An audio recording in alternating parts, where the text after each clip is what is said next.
அமாவாசை கழிச்ச 10வது நாள் தசமி. இந்த தசமி திதியில் தான் நம்ம விஜயதசமின்னு கொண்டாடுறோம். இது ஏன் வெற்றிக்கு அறிகுறி அப்படின்னு சொன்னால், அந்த நாளில் அசோக மன்னர் கலிங்கத்து மேலே படையெடுத்தார். அவர் படையெடுத்து போய் அதை வெற்றி அடைஞ்சிட்டு அரண்மனைக்கு ரொம்ப சந்தோஷமாக வந்தார்.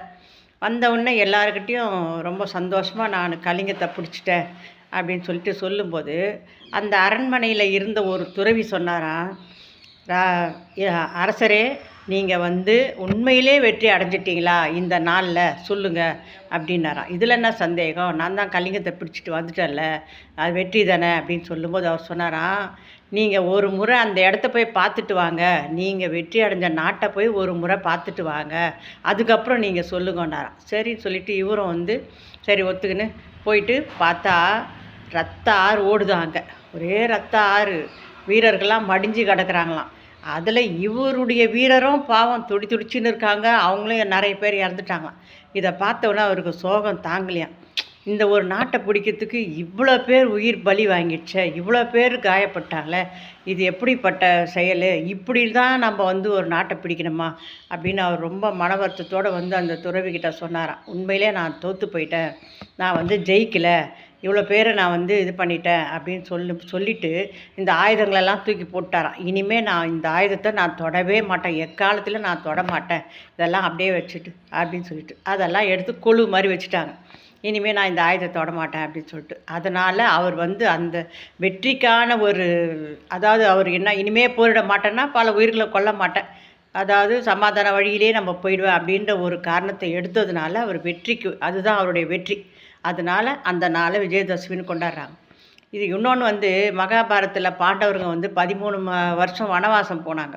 இந்த வனவாசம் போனவங்கெல்லாம் இந்த 13 வருஷம் இந்த நாளில் திரும்பி வரும்போது அவங்களுக்கு ஆயுதங்களும் உடலில் வலுவும் இதெல்லாம் அவங்களுக்கு கிடச்சிது. அதனால் அதுவும் ஒரு வெற்றி திருவிழான்னு சொல்லிட்டு 2 காரணங்கள் சொல்கிறாங்க.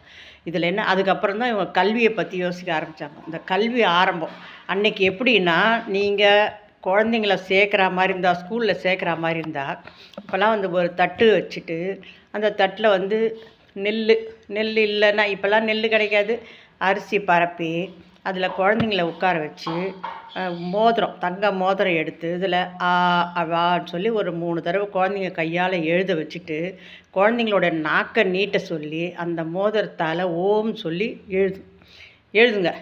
அதை மாதிரி தான் ஸ்கூல்லலாம் முன்ன சேர்க்கும்போது உட்காரிச்சு செய்வாங்க. ஆனால் இப்போ ஸ்கூல்லலாம் அந்த மாதிரி செய்கிறாங்களா இல்லையான்னு தெரியும். ஏன்னா இப்போ அவசர காலம், கடகடன்னு 50 பேர் வராங்கன்னா 50 பேர் உட்கார வச்சு அவங்க செய்ய முடியுமா? ஒரு நாளைக்கு அட்மிஷன் போடுறாங்கன்னா ஒரு 50 பேர் வருவாங்க, 100 பேர் கூட அட்மிஷன் ஆகும். ஏன்னா அன்றைக்கி தான் நல்ல நாள்னு சொல்லிவிட்டு சில ஸ்கூலில் கிராமத்தில் நமக்கு தெரிஞ்ச ஒரு பிரின்ஸிபால் அந்த மாதிரி தானே அவர் உட்கார வச்சு எழுதிட்டு ஸ்கூலுக்கு அனுப்புவார் எல்லாருக்கும் சாக்லேட். நீங்கள் ஒன்று வாங்கின்னு போய் அந்த மாதிரி செய்கிறவங்க இருந்தாங்கன்னா நீங்கள் வாங்கின்னு போய் உங்கள் குழந்தைங்கள உட்கார வச்சு எழுதி செஞ்சுட்டு விட்டுட்டு வாங்க.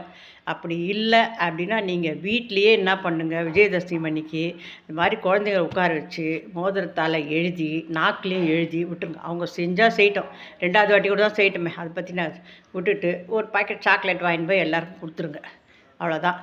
அந்த குழந்தைங்க நல்லாவே படிப்பாங்க, கல்வியில் சிறந்து விளங்குவாங்க. இது நம்ம பாரம்பரியமாக வழி வகையாக நம்ம ஸ்கூலில் சேர்க்கும் போது செய்கிறதான். ஆனால் இப்போ இருக்கிறவங்க செய்கிறாங்களா இல்லையான்னு தெரியாது. அவங்க தெரிஞ்சுக்கிட்டோன்னு தான் சொன்னேன். உங்களுக்கு இதை செஞ்சுட்டு குழந்தைங்கள எடுத்து போய் சேருங்க, நல்லா இருப்பாங்க. நன்றி, வணக்கம்.